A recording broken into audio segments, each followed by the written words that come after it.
So the Rajya Sabha and Lok Sabha, both these are same, right? They just have different names. Because I heard the members are called as Member of Parliament, and they just same, right? Is there any difference between the Lok Sabha and Rajya Sabha? They're just the same.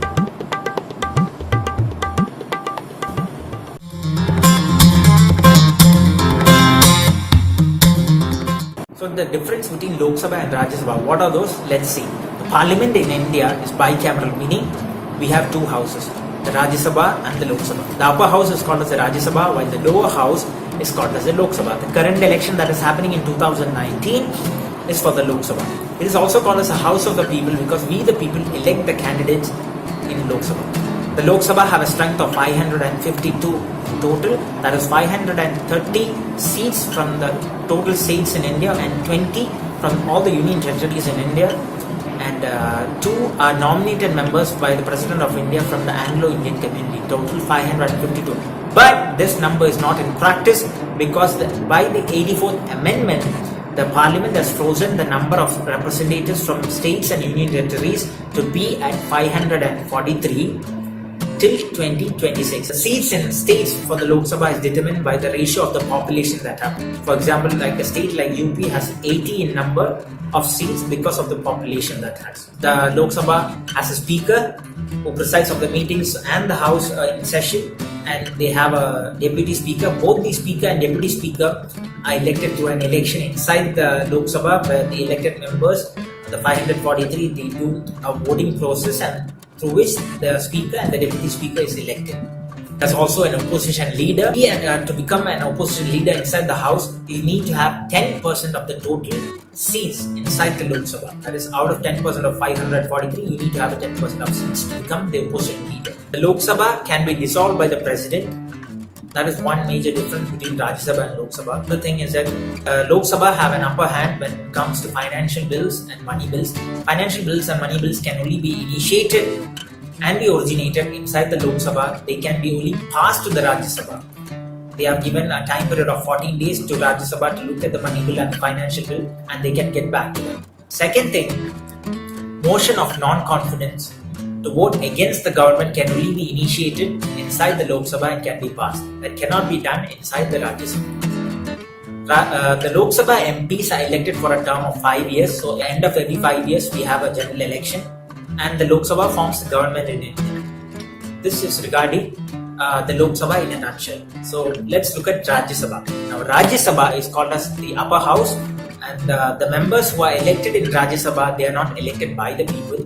They are elected by elected representatives of legislative assemblies. The Rajya Sabha MPs are 250 to the maximum in number. 238 are elected by elected representatives of the legislative assembly. So no people can actually vote for the Rajya Sabha MPs. And out of the 250, the remaining 12 is nominated member of parliament by the President of India, who nominates people from different or various fields like arts, literature, music, film, authors. Now the Rajya Sabha also has a speaker and a deputy speaker, but unlike Lok Sabha, the Rajya Sabha speaker is not called as a speaker, he is called as the ex-officio chairman, and the ex-officio chairman is always a vice president of the country.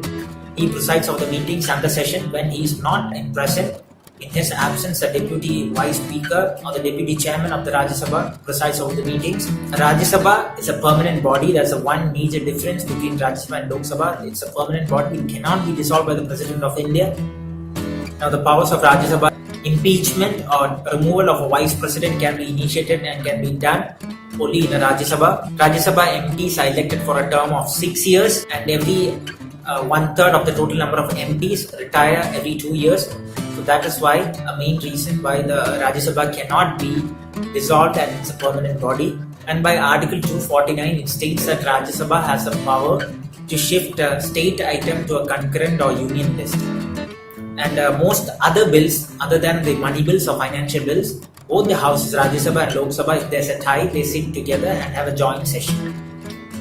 But for the money bills and financial bills, which is passed from the Lok Sabha, is passed to the Rajya Sabha, and they have a time period of 14 days. And in those 14 days, they can either give recommendations, or if there are chances that they don't look at the money bills and they take more times and the date of 14 days lapses, Still, the power is with the Lok Sabha to pass a particular financial bill because they have an upper hand on the finance and the money bills in the country. That is the only main drawback between the Lok Sabha and Rajya Sabha on money bills and financial bills. So there are limitations in Rajya Sabha. Few of the limitations that vote of non-confidence against the government cannot be initiated and passed in Rajya Sabha unlike Lok Sabha. Second thing is Rajya Sabha cannot reject or amend a money bill or a financial bill. Money bills or financial bills cannot be originated in Rajya Sabha. It can be only be initiated and originated in Lok Sabha. One time when the Rajya Sabha can become, they have a strong foothold over Lok Sabha is when a national emergency is declared by the President of India, that is Article 352 is declared. The Rajya Sabha becomes a sole parliament because it cannot be dissolved, it's a permanent body. That is the one time it has an upper hand over Lok Sabha. And this time period can exceed to a maximum of 1 year or can be decreased to a minimum of 6 months depending upon the circumstance and the situations. Now the resignation of Rajya Sabha and Lok Sabha MPs are both the similar. Resignation letters can be given to their chairman. In Rajya Sabha, to a resignation letter should be given to the speaker if it's in Lok Sabha. There's one important aspect that disqualification can be processed if the member of parliament is absent from the houses for more than 60 days of time period without the permission of both the houses. Such a member can be deemed as disqualified and can be removed from both the houses, whatever house he is, it's a Rajya Sabha MP or a Lok Sabha MP. The allowances, everything is both the similar for Rajya Sabha and Lok Sabha MP. So in a nutshell, what is the difference between Rajya Sabha and Lok Sabha? Rajya Sabha is the upper house. The members are elected by elected representatives of the Legislative Assembly, while the Lok Sabha, it is the members are elected by the people. The Rajya Sabha have a term of 6 years, while the Lok Sabha MPs have a term of 5 years. The Rajya Sabha doesn't have any power on finance bills and money bills, while the Lok Sabha have powers on finance bills and money bills. They can be only originated and initiated in the Lok Sabha. Lok Sabha forms the government. Rajya Sabha is a permanent body. Lok Sabha can be dissolved. These are the differences between both the houses. I hope this gives you a better picture and better understanding of the Rajya Sabha and Lok Sabha of the Parliament of India. If there's any doubts regarding this, please leave a comment on the comment section and I will get back to you. Thank you for watching. Davi.